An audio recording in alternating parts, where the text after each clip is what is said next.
Assalamualaikum warahmatullahi wabarakatuh. Perkenalkan, nama saya Nadia Rezeki Ananda.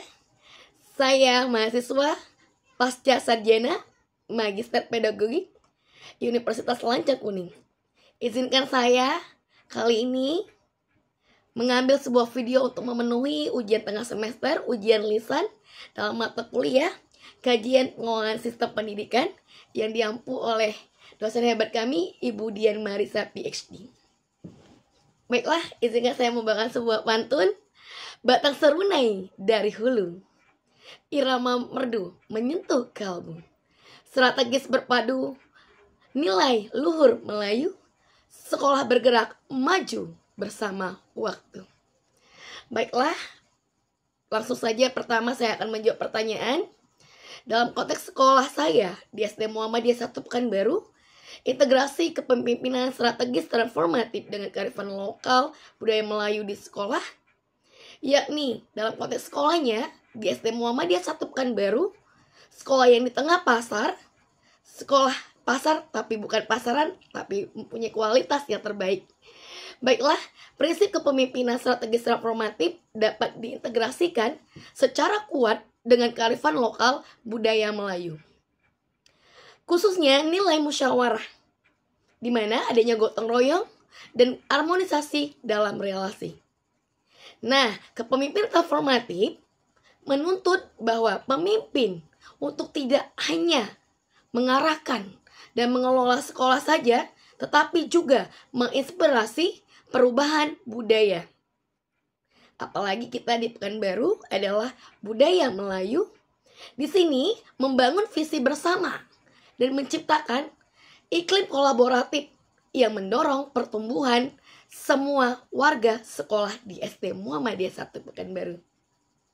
Nah, budaya Melayu yang menekankan pada budi bahasa, rasa hormat kepada yang lebih tua, dan keterbukaan dalam bermusyawarah menjadi landasan yang sangat mendukung dalam mewujudkan kepemimpinan ini.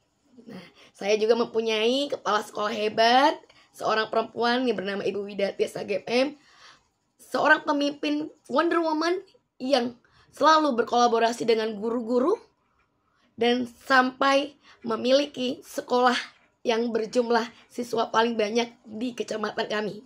Sebagai contoh nyata, ketika kami menghadapi tantangan dalam menerapkan kebijakan disiplin positif, kami menggelar musyawarah terbuka untuk guru, orang tua, dan perwakilan siswa, alih-alih memberlakukan aturan secara sepihak.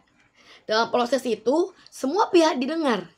Kami memfasilitasi bahwa ruang dialog yang terbuka, yang mengedepankan saling menghargai dan adanya mufakat, sebagaimana praktik dalam budaya Melayu. Nah, hasilnya bukan hanya kebijakan yang diterima, tetapi juga tumbuh terciptanya rasa memiliki dari semua pihak sekolah.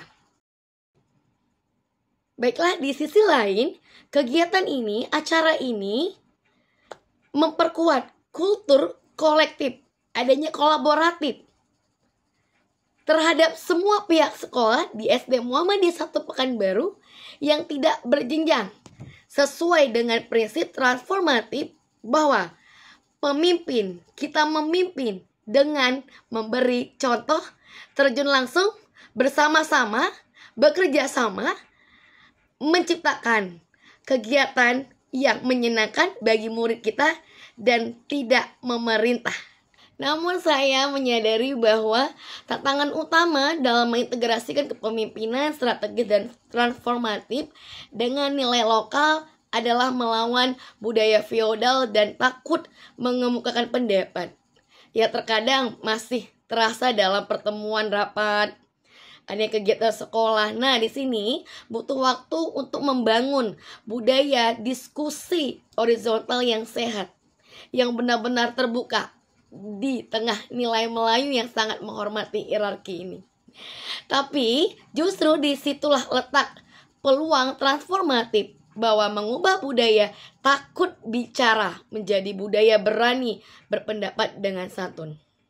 Dalam konteks sekolah, Selaku wakil kepala sekolah di bidang kesiswaan, saya selalu menciptakan program-program untuk sekolah saya di SD Muhammadiyah 1 Pekanbaru. Tidak hanya program dalam pembelajaran, yakni ada budaya positif, disiplin positif, dan ada duta sekolah di SD Muhammadiyah 1 Pekanbaru. Nah, saya juga menciptakan untuk mengintegrasikan nilai-nilai budaya Melayu, yakni ruang petuah di pagi hari.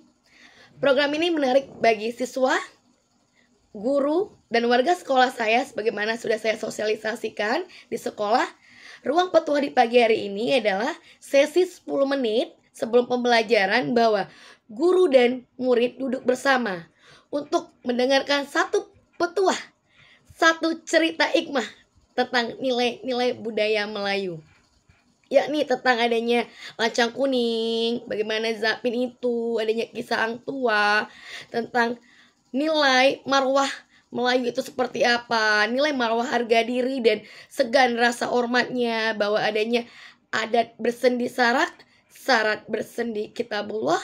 Nah, di sini bahwa program ini sangat menarik bagi siswa dan guru saya, menciptakan bahwa menanamkan nilai-nilai budaya Melayu untuk siswa, bahwa kita berada di bumi Melayu, tentunya di Pekanbaru, bahwa cerita petuah ini tidak hanya diceritakan saja, tetapi dikaitkan langsung dengan konteks sekolah, bagaimana anak siswa saya harus menjaga sopan santun dan berbicara kepada guru, menjaga kebersihan kelas, bahwa kita tahu kebersihan mencerminkan adab, hingga bagaimana menyelesaikan konflik dengan teman melalui musyawarah, dan rasa malu yang konstruktif, segan yang mendidik. Nah, disinilah program ini sangat menarik.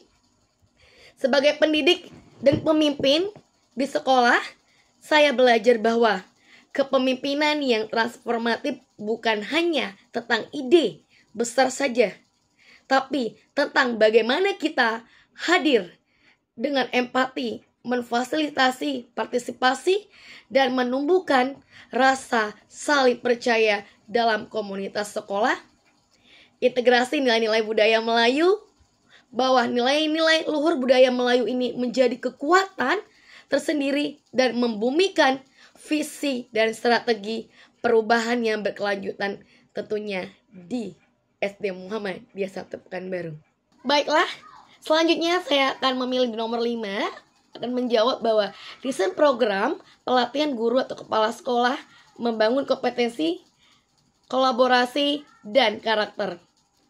Saya selaku ketua KKG di kecamatan saya dan diamanakan, dan jika saya diberi amanah untuk merancang program pelatihan guru yang sudah saya pernah lakukan sebelumnya, saya sudah menciptakan bahwa adanya pelatihan guru menciptakan pembelajaran strategi yang menarik, inovatif, dan itu tentunya adanya pembelajaran digital pada saat ini.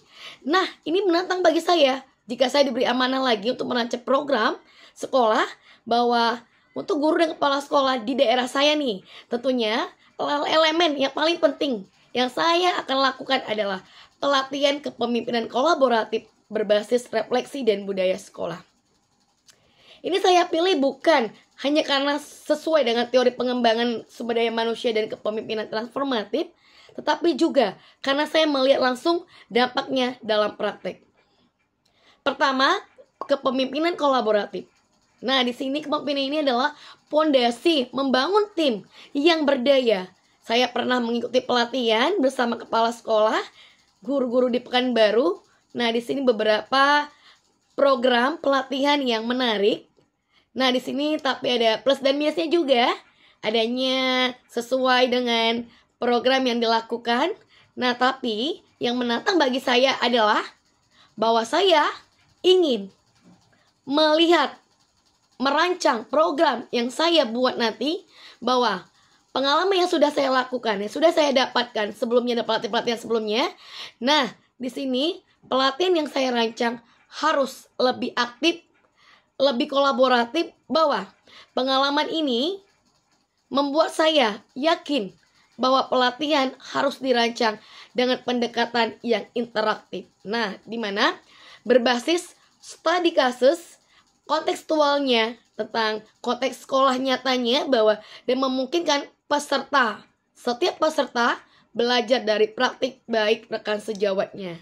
Nah, yang kedua, saya akan menyisipkan sesi reflektif dan coaching yang saya dapat dari guru penggerak juga, tentunya bahwa di mana peserta diajak merefleksikan gaya kepemimpinan mereka, mengidentifikasi tantangan tim di sekolah masing-masing, serta merancang strategi perbaikannya seperti apa yang diinginkan. Nah, refleksi ini penting karena seringkali akar masalah tidak disadari jika ditelaah bersama secara terbuka. Nah, dalam praktik di SD Muhammadiyah 1 Pekanbaru, saya sudah mensosialisasikan program coaching saya bersama kepala sekolah dan guru-guru hebat saya. Nah, di sini saya bersama kepala sekolah membentuk komunitas praktisi guru yang kami sebut dengan komunitas belajar kami Sang Surya. Saya selaku ketuanya, yakni yang selalu rutin berdiskusi bahwa soal tantangan pembelajaran. Dari sana muncul ide-ide perubahan yang justru lebih membumi karena lahir dari guru itu sendiri, dari kegiatan peristiwa yang dia lakukan di kelas. Yang kedua adalah saling berkolaboratif, tanya jawab tentang permasalahan yang ada di kelas, dan tentunya kita saling sama-sama belajar. Nah, yang ketiga, saya akan menekankan pembentukan budaya sekolah yang positif dan berkarakter yang sudah saya sosialisasikan juga di komunitas belajar saya, yaitu tentang budaya positif di sekolah. Nah, sebagai landasan kolaborasi, banyak pelatihan lupa bahwa perubahan perilaku dari tim tidak bisa digunakan teori semata saja, tapi harus ada kesadaran tentang kolektif, tentang mengapa kita ingin berubah. Nah, ketiga, saya akan menekankan pembentukan budaya sekolah yang positif dan berkarakter. Sebagai landasan kolaborasi, banyak pelatihan lupa bahwa perubahan perilaku tim tidak bisa dibangun dari teori semata saja. Harus ada kesadaran kolektif tentang mengapa kita ingin berubah.